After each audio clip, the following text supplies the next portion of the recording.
Hello, good morning. It's Joyful Hermit. And of course, I still have a few more comments to make regarding canonical status versus privately consecrated, privately professed hermits. Um, and this came about as a result of a conversation with a young priest after Stations of the Cross last night. And I was information gathering more about um, I've heard of a bishop who has canonically approved a very young woman. And so I found out that the young woman, it was said, had agreed to remain separated from the world, even from her family, with very little contact or speaking to her family, and in fact would not be going to any of the special masses such as the Chrism Mass or those masses, rarely leaves wherever she is living, and that's what the bishop considered was the Hermetic vocation. So I realized, the young woman is right between the ages of my two young daughters. They're adult daughters, but Uh, at that age, I had just had the life-altering car accident, and my years of crucifixion had just begun. So I juxtaposed that with the wisdom of the superior of Saint Charbel, and I do agree, some online are writing, and I agree so heartily, that the hermit life, even though canon law says age 30 at minimum, I think that if we turn to the wisdom of the saints and of hermit saints and of their superiors, we gain a great deal of insights and of tried and true practices. It was suggested to me that perhaps what occurs to me during Mass, the word was used, reclusion, um, could be extended, and that I should have that aspect all the time, or more often anyway. And I said, well, hermits are not recluses. Also, another word was used again, that total separation. Well, the word is stricter separation. And also in history, as I tried to point out in the discussion, many hermits were had their quiet years of hiddenness in an exterior sense and learned an interior hiddenness and listening to the Lord, His real presence, Father, Son, and Holy Spirit. And then people sought them out. There was rather a look of horror, excuse me, the light is shining in brightly, a look of horror in a way on the priest's face when I said that within the last couple of years, young people in particular have come to visit and have desired counsel with me or insights, whatever. And I never consider that I have the answers, but I'm willing to listen and I'm willing to share whatever insights born out of years of suffering, years of prayer, and years of lessons learned the hard way. And I still may be. In the next 2 or 3 days, if His real presence says, strip yourself, hey, I will. I've done it before. At this point in time, His real presence seems to be utilizing me very much so, and very much loving the joyful hermit and blessing the joyful hermit. So, and as I mentioned to an adult daughter who called the other day, um, that no longer, since I have adopted this habit and this demeanor and covered over the dark circles of pain,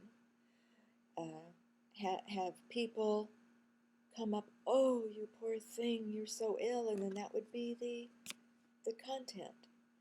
And now it's more of a listening or conversation about His real presence. Anyway, we shall see, perhaps in my life or after, what becomes of this young woman who is, as I pointed out, more an anchorite, expected more of the anchoritic rule, but as many of you know, St. Colette, who was an anchorite, was blasted out of her anchor hold, and indeed had a maidservant living with her, had people coming to her window daily for hours for spiritual prayer and consultation. She was present through a window to every Mass, and yeah, so there are so many examples of history, and part of my point is that now another bishop could come along with this young woman and say, oh, no, no, no, way too young, go out and live your life, come back when you're 50. Um, so that's part of the risk, I feel, of giving yourself over in this time period to canonical approval when it seems as if many of the bishops and the priests working with them have not really studied actual hermits in history, nor thought through the ramifications of establishing precedents that has not been really tested or researched well. So I want to read this. This was something that was told me under some rather rare circumstances, very beautiful, and I hope that they will be of help to everyone. They are words about peace, some wisdom about peace. Patience, my dear. Yes, you are learning, but it is very important for you to take one flower at a time and allow one leaf to drift softly and soundlessly to the ground. Each petal, each leaf, one by one, will be handed unto you, piece by piece, and that too means P-E-A-C-E. Be at peace with yourself. Take the time to seek inner peace, and this can happen as you create in your mind the space necessary to love. You may rest in the knowledge. You may rest in the creativity. But of course, you know that when you meditate as you are now, the pain is literally flown away on the wings of a dove. A beautiful white dove lifts the pain off you as if it were carrying an olive branch, the symbol of peace, flying up and onward and out into a beautiful, sparkling blue sky. The color of blue that links the God spirit to the earth spirit, the intense white of the Christ to the deep brown and purple of the earth Christ.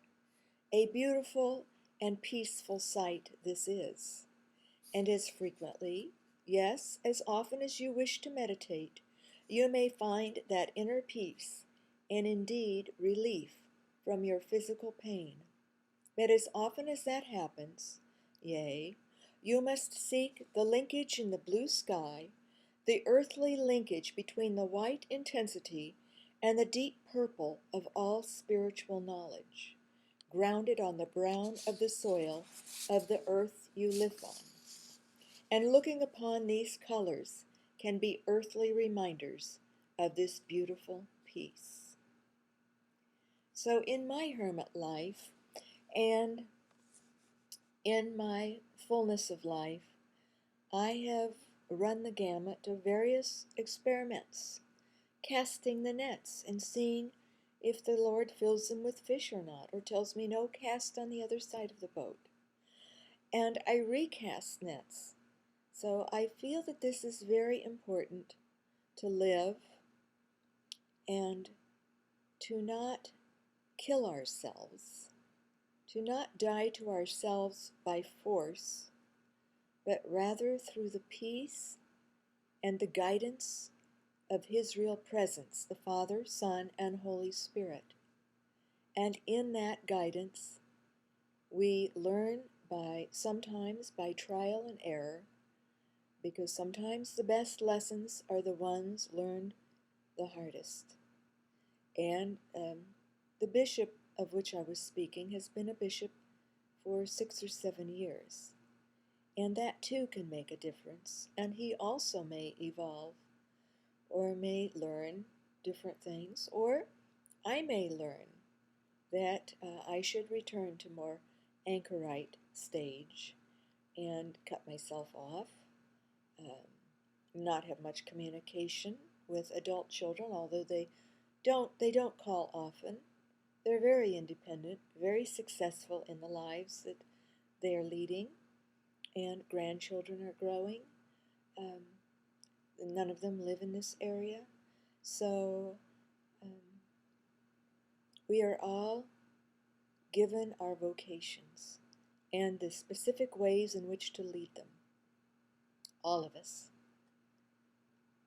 I hope that you will have much peace today on this first Saturday of Lent, a blessed and arduous Lent.